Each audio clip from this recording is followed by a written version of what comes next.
Un modello come Gentilini metterebbe a posto la città, perché io parlo con i veneziani, quelli che sono costretti a vivere in strada, non quelli che magari vivono da altre parti, e i veneziani veri hanno bisogno di qualcuno che faccia pulizia, di qualcuno che comunque dica che a Venezia non si usa più lo spray sui muri delle case, di qualcuno che dica che i V-Comprà in una città, mi lasci dire, in una città che ha 2 varchi d'accesso, la stazione e Piazzale Roma, diciamo che non riusciamo a controllare il traffico di tutta sta gente che vende roba contraffatta. Allora, io penso che lì ci voglia un sindaco sceriffo.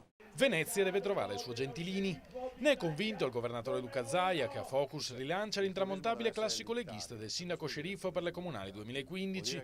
Uno che faccia pulizia, invoca il governatore, non solo per le strade ma anche nei salotti, dove la città ha dimostrato di avere delle incrostazioni che è ora di rimuovere. A decidere però saranno solo i veneziani. Sarebbe meglio.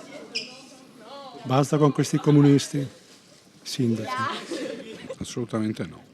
Ci vuole un sindaco e niente sceriffi. Non servono sceriffi, non servono una persona che si propone alla popolazione, che abbia una credibilità e che faccia il suo lavoro, il suo mestiere. Io vorrei un sindaco onesto, giusto, che sapesse lavorare in modo corretto e che, come la sottoscritta, paga le tasse al 100%, che controllasse anche i suoi assessori,